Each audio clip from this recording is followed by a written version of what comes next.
нашата денешна емисија ќе ја започнеме со представувањето на 3 поетски книги, и тоа Земљолюбец од Петре Бакески, од Ѓоре Напески Време траење и Потонати океани од Ѓоргија Најдовски.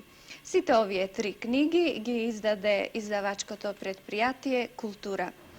Па ќе го замолиме литературниот критичар и поет Ефтим Клетников да се осврне на овие книги. Повелете.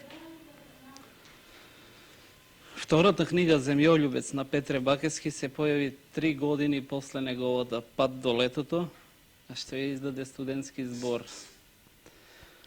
И уште во првата стихозбирка можевме да препознаеме емотивен лирски темперамент, импрегниран од врелите бои на летото, препознаено како внатрешен пейсаж. Песната тука ќе превира низ еден говор, чиј основен носител е метафората. Не одделувајќи се од нагласената и патетична емотивност во инспирацијата, во втората своја книга, меѓутоа овој поет на песната ја обезбедува поинаку моделирани простори, насочувајќи ја кон подсврста почва, кон по-препознатливи и поддефинирливи ориентири.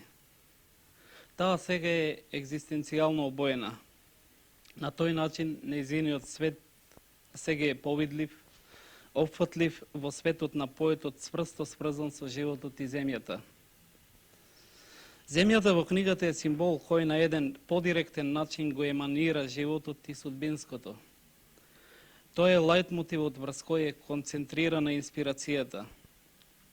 Символот на земјата, потврден од субстанците на животот и судбинското, има намера тука да сугерира еден цврст елемент што ќе го импрегнира лирското платно, искаено на нитките на конвулзивни душевни состојби. Тие состојби ни се сугерирани од песна во песна, како водовртеж, некаде поуспешно, некаде помалку успешно. Низ тензијата на која се градени, нив ги согледуваме како конфликт на поетот со реалниот свет и животот околу себе. Грч, болка, врисок и ними сличните лексички единици се карактеристични ориентири во песните од Земјолюбец. Поетот е свесен преку собственото искуство за човековата антејска врзаност за почвата, чии субстанционални белези се животот и горчливоста на судбината, како животна реалност. Оттука и произлегува неговата стоицистичка интонација на болката. Ми останува да ја барам смислата на болката. Стих од песната Очекување. Аналогно на ова, во една подруга песна, резигнирано и афористички сублимно поетот ќе рече: патот си пати во собствената смисла, дефинирајќи го така горчливото во земјолюбието. Откриваме, значи, дека радиусот на поетовите настроенија е раснат помеѓу точката на познемиреноста и нејзиниот поларитет, точката на смиреноста, односно возможноста за смиреност. Ги покажувам забите на мојата вознемиреност, па душата истегната на тревите спие, ќе рече поетот во песната Мамки. Настојувањето значи да се оствари похомоген тематски свет, настојувањето, мотивацијата на песните да биде покохерентна е очигледно во оваа стихозбирка. При тоа очигледно во таа цел е и поетовото настојување да најде склад помеѓу дискурзот и метафората во песната. И веројатно дека и резултатот ќе бил поголем ако на повеќе места тој се воздржал од вишокот на медитации, кои само го обременуваат кажувањето, разредувајќи го на место есенцијалниот пласт на имагинацијата. Би ве замолила другар Клетников да чуеме и за книгата на Ѓоре Напески Време траење. И на тематско-мотивски и на асоцијативно-сликовен план времето во македонската поезија во современата се јавува како основен елемент на цели поетски книги. Таков е случајот и со втората книга на Ѓоре Напески Време траење. Бидејќи иако времето тука како комплетна инспирација и тема се разработува само во два, првиот Време траење и третиот во дослух со вековите, од вкупните 5 циклуси во стихозбирката, Неговото пулсирање јасно се чувствува и во другите три циклуси. Ставот на поетот на времетраење кон инспиративната тема времето е одмерен, став здржан на известна дистанца.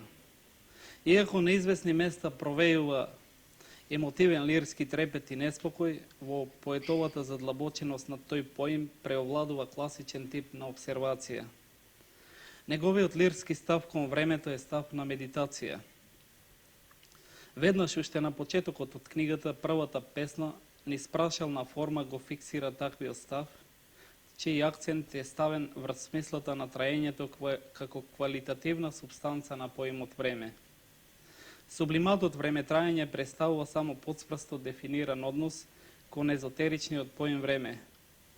Тој во форма на екскламација ќе рефренира во сите 8 песни од првиот циклус на книгата, имајќи предвид на тој начин да ги нагласи контурите на медитацијата, која тука е насочена кон химнична, оптимистичка резонанца, кон славење на времето како времетраење, она времетраење која ќе ја почитува добрината на разумот, која ќе го задушува звекетот на заканувањето и која ќе ја лекува конечно несфатливата болка на вековите. Одноперед поставен така на позиција на една крајно рационална постапка во медитацијата, поетот го поедноставува символот на времето до скржевост и на тој начин како свесно да ги одбегнува деликатните лавиринти што ги нуди темата. Пофлуидно, позгуснато и поубедливо проявеува символичката транспозиција на времето во третиот циклус од стихозбирката под наслов Водослов со вековите, кој исцело е испеан во форма на сонетот. Песните во овој циклус уште во самиот наслов го откриваат лирскиот објект на медитацијата. Цитирам некои наслови од тие песни: Манастир, фрески, еребури, средновековни тврдини и така натаму. Патинираните пластови на времето тука се откриени не низ ефтина екскламација како во првиот циклус, туку низ една спонтаност во која навистина внимателно е одмерен односот меѓу рационалното и емотивното. При ова поетот ќе внесе и дел од интимното во навидум студените мотиви што ги опева, па така песните во овој циклус ќе зазвучат со звук на кондензирана меланхолија.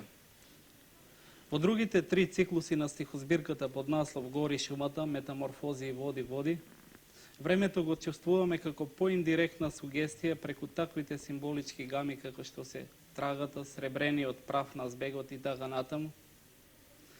Во овие циклуси сретнуваме песни со такви наслови како што се ветер, птици, ден, жерави, земја, река, делта. Наслови кои директно или индиректно посочуваат повеќе на парцијална мотивска отколку на компактна тематска сконцентрираност.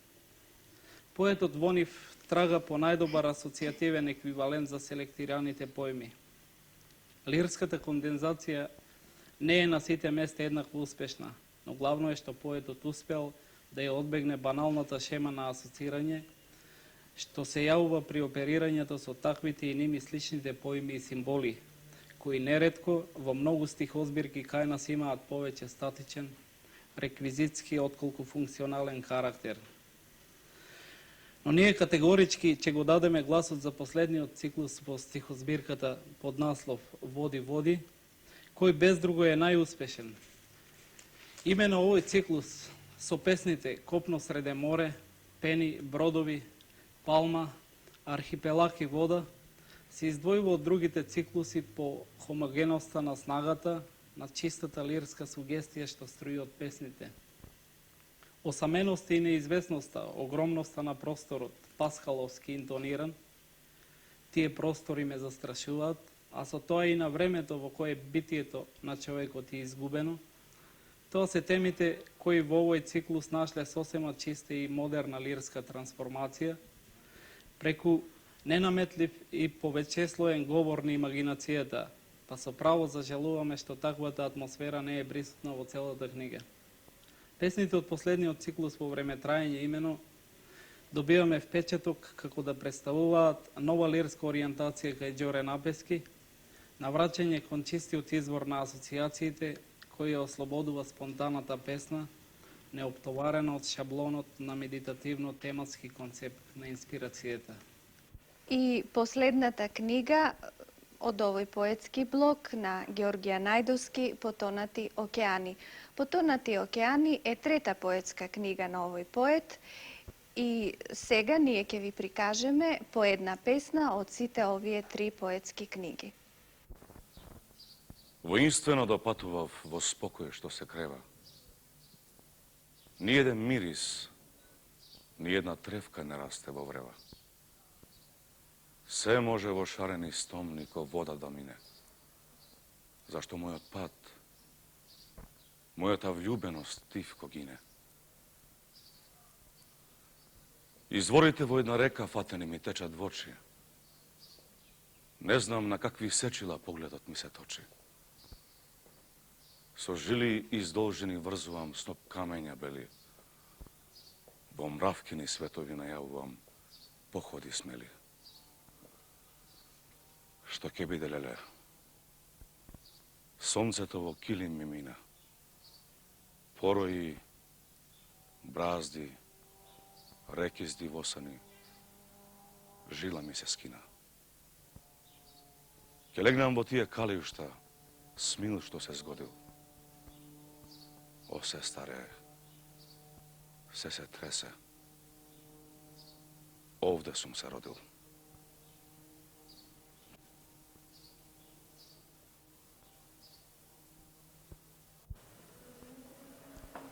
Се научи ноќта меѓу нас да ја бара, во звездено око небото да го крие. И кога дење лунса под својата сенка телото го пика, а стражаре рече, звездите нанишан го држат. Од молк тежок тврдината му се руши, со камено срце во неја гаѓа. Од коскен темел далечен мол го вика, за незнаен јунак, една смрт е малку. Одамна. Одамна чекаме сами на нашите робовски рамена друг ден да се назре. А само легендите му се множат. Воени еха во ушите ни звонат. Камена височина над него се грева. Со лузна од звезда вздидена в чело и со поголема љубов од љубовта наша. Таа делта, тој остров Тризап постои само во имагинацијата, во потајната камара на мислата, во нетрајноста на вегетацијата. Постои во едно порането утро на вршките од дрвјата обесено, во бодежите на скриените светлини, во сомнежите на далгите и алгите. Постои во едно задоцнето пладне што трае и чмае во шамакот на зеленината, во премалените очи на влекачите, во трептежите на тревата и плевата. Постои како ненајавена вечер меѓу пределот и небото распната, во залудноста на патувањето, во притаеноста на чекањето. Постои како една непредвидена ноќ, подолга од сите ноќи и векови. Во измората на трагата и потрагата. Во заблудноста на вистината и прелагата. Постои како напуштена пристан, како заклана пролет, како смрт. И кој ќе се доближи на оваа проколната делта, на оваа смрт? Кој ќе повти да се изјази по рабовите од острилки и бол?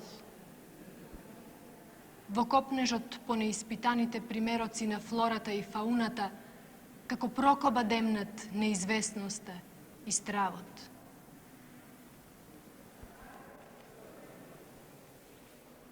Борис Вишински е автор на збирката раскази Древни брегови, што ја издаде наша книга од Скопје. Но пред да се сретнеме со ова издание, ние имавме можност оваа книга да ја прочитаме, да ја видиме на српско-хрватски како Древне обале, што ја издаде Хеликон од Белград. Значи, ова е некако второ нејзино представување. Јас би сакала да ве запрашам за ова, како и во вашите претходни книги, така и во ова главна тема на вашето интересирање е човекот во војната. Што значи тоа продолжување за вас?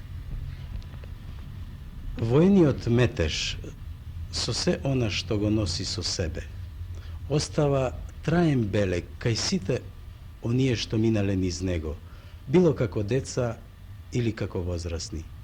Затоа кај тие луѓе непрекидна е врската меѓу минатото и сегашноста. Расказите во Древни брегови всушност се навраќање кон она Скопје од војната и по неа, кон ликови што исчезнале, но се уште живеат во своите блиски и пријатели. А нивното присуство како да е неодминливо. Се работи за тоа што тоа се тивки, но истовремено длабоки трауми. И затоа тематскиот мост што се воспоставува меѓу брегот на војната и брегот на мирот има за цел да се создаде една врска меѓу луѓето кои исчезнале и сегашниве, всушност да се создаде една врска за да може да се воспостави еден мост и да се преодолее онаа ништовина која постои низ времето, а човекот сепак да ја преодолее на собствен начин. Вие, значи, сакате да направите мост кој што ќе ги врзе тие два брегови. Меѓутоа, војната како состојба му пружа на авторот, вам ви пружа една посебна можност, ако можам така да кажам, што човекот во војната се расширува некако, својот карактер го расширува како некоја лепеза, во која што вие како автор можете да откриете и некои скриени елементи од неговиот карактер, нешто што во една нормална состојба на живеењето не би можело да се открие. Дали е можда и покрај овие два брега кои што вие ги спомнавте и оној мост кој што вие како автор го правите, дали можда и ова е еден елемент кој што ве врзува за таа тема и за човекот во војната? Видете, широчината на човековиот карактер, на човековото битие, најубаво се исполува низ исклучителни ситуации. А воената ситуација е таа која ме интересира, зашто тука е најочигледно и присуството на смртта, која на посебен начин ме интересира во моето творештво. За најновото прозно остварување на Ташко Георгиевски Црвениот коњ, што го издаде македонска книга, го замоливме да ни каже нешто литературниот критичар Слободан Мицковиќ. Повелете. Оваа книга на Ташко Георгиевски всушност представува едно продолжување на неговото прозно творештво, кое што можеме да го земеме вака во глобал, како пишување на една единствена книга. Тоа го велам од причина што Ташко Георгиевски е преокупиран со една единствена тема, тоа е судбината на егејскиот дел од Македонија, на луѓето од тој дел на Македонија, во времето на револуцијата во Грција и по неа. Тоа е една тема која што во нашава литература ја внесува Ташко Георгиевски, ја мислам, најсуверено, но на која што пишуваат уште исто така успешни прозни остварувања и Петер Ширилов и Ката Мисиркова Руменова. Пишувајќи таа своја една единствена книга, Ташко Георгиевски сега ни дава еден нејзин фрагмент, иако тоа е еден заокружен фрагмент и навистина може меѓу овие корици да стои сосема самостојно, како еден интегрален текст, оваа книга Црвениот конј за кој што зборуваме. Ташко Ѓоргиевски ни говори, како и во своите поранешни книги, кои што рековме впрочем, за судбината на македонецот од егејскиот дел на Македонија. Тој бара трагиката на тоа живење, на тоа распарчување на Македонија и на луѓето кои што од неа потекнуваат и ги снемува низ шириниве на овој современ наш свет.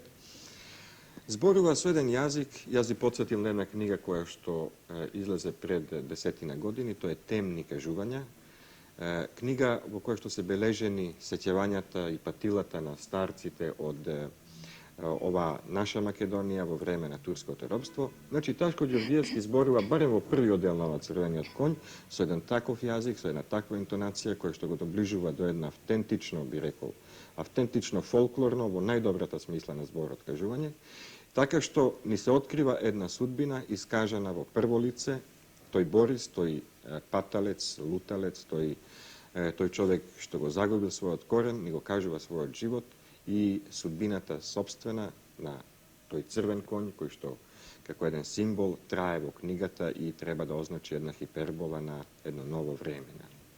Меѓутоа, Борис, одејќи од преку Албанија, по пропаѓањето на грчката граѓанска војна, на револуцијата, преку Албанија, преку Црно море и Каспијско море до Ташкент, губејќи го таму она што му е најмилото, она што го понел како единствена врска со својата почва, синот, еден ден се враќа назад на родното огниште. И од се она што во книгата ќе се случи, од се она што ќе се одвие како една балада, како еден трагичен напев за невозможноста на тоа враќање, ќе ја видиме таа судбина која што во крајна инстанца, во едно крајно заокружување, представува една трагична поента која што Ташко Ѓоргиевски, мислам, ја бара во два пункта. Тоа е првиот, рековме, невозможноста да се врати и вториот, невозможноста да се најде оној свет за кој што Борис мечтаел, за кој што се борел и во име и во чие што име и загинал. Ви благодарам и до крајот на емисијата ќе ги чуеме прозните фрагменти од книгите за кои што стана збор во нашата денешна емисија.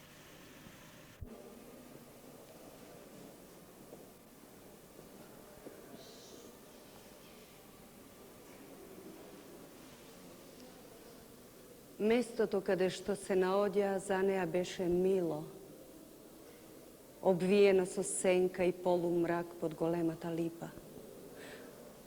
Таа со силна возбуда доаѓаше до дрвото, очекувајќи дека тој веќе е тука.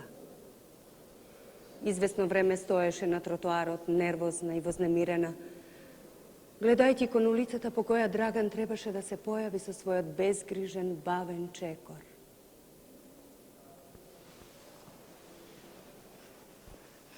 Секогаш кога излегуваше од својот дом, речи си секоја вечер, со топла мечта дека ќе се сретне со него. Марија мислеше дека е четврток.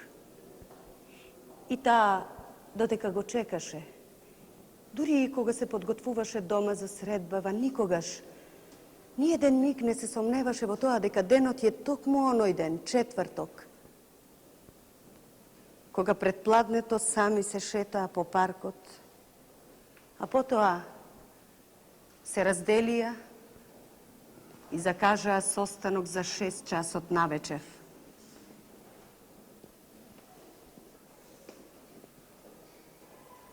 За неа, закажаната средба и врелиот стисок на рацете останаа како последен здив и допир од незиниот Драган. Марија сега, како да не знаеше дека тогаш, во далечна дамнина, кога тој ја допрати до незината врата, до оваа железна врата од која току-што излезе, околу пладне над градот дојдоа многу светли и сребрени авиони. Набргу сонцето потемне и од правта, чадот и миризбата на изгорено, во Скопје тешко можеше да се дише. Сега веќе не знаеше ни за тоа дека нешто подоцна. Во метежот на густата прав и избезумени гласови таа љубеше едно побелено и студено лице, од кое беше исчезнат врелиот поглед, мил и пробивен. Го љубеше безнадежно тоа лице што го исполнуваше незиниот живот. И по тие неуморни бакнежи по безчувствителното лице, одеднаш како да се случи чудо. Таа, како да го изуми од ненадеж она што не сакаше да го знае. Се случи нешто што ни самата не можеше да си го објасни.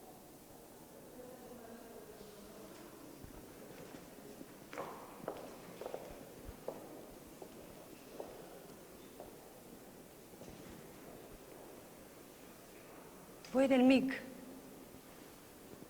енергично го отфрли телото и лицето што ги обсипуваше со бакнежи.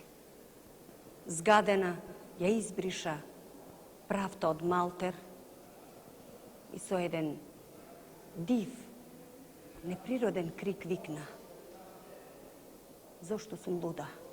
Господе, бакнувам непознат мртов човек.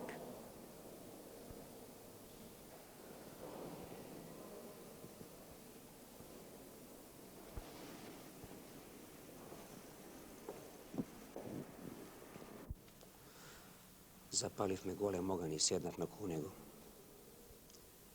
Сакам да ти кажам, му велам ова. Ти си мислиш оти те мразам. Не те мразам и за ништо не те обвинувам. Тој ги раши рацете во пламенот, ги топи, витро се насмевнува. Не ме мразиш, велиш, а? Ами ако сакаш да знаеш, јас тебе те мразам, многу те мразам ако си ми брат. Не ти кажувам зошто. Ако имаш малку во латвицата, ќе се сетиш сам вели. Сврте за друго, почна да зборува за пени на тотле. Готјовте ја вели 20 години по островите само за една звезда. Каква е таа звезда, малечка, нели искра, како они на небото кога е јасно. А кога му ја отворија вратата и му рекува ти може да си одиш, што остана од неговата звезда? Ништо. Се затвори в куќи и не се брка со луѓето. Ако ја чува таа звезда се уште, добро, ами ако има загубено? Малку папса колку здив да земе, а потоа се сврте на мене. А сега тебе да те опитам нешто. Каде ти се годините, Господ, кој те турна наваму, не ми кажува ништо, што и да ми кажеш ќе биде лагот и ти си морал да платиш со нешто за да си дојдеш. Не верувам јас нити во твојата црвена вера, нити во твојот црвен Господ, не верувам. Прифрли уште дрва во огнот, потоа си го товари конјот и си замина. Пламењата ми играат пред очи. Се креваа високо, горе во гранките се топеше снегот и капеше во огнот. Така ми угаснало пустењето. Не знам колку сум седела и кога се угаснала, не можев да се совземам од зборовите на братото ти. Се она што го кажа за пени на тотле, можеш и за мене да го каже. И ми се чини дека тој воопшто не мислил на пени, туку на мене. Се сепнав дури кога слушнав како низ костените завиваат волци, па иако бев храбар, прснав како без очи кон селото. Дури кога се натурив по скрката кон селото, видов дека се смрачило. Селските куќиња лае на сите страни и ми се наполнија со некое чудно спокојство. Песе мојот брат, си мислев. Тој навистина ме мрази. Не знаев дека толку многу го боли што не сме успеале да ја свршиме работата. Тој многу години беше проедро, ама си пастрела и инаква искра во себе. А кога видел дека не пуштат да се враќаме, му се угаснала и таа палената. Ние сме предавници за него. Ето таа му шеташе на врвчето на јазикот, ама не го кажа.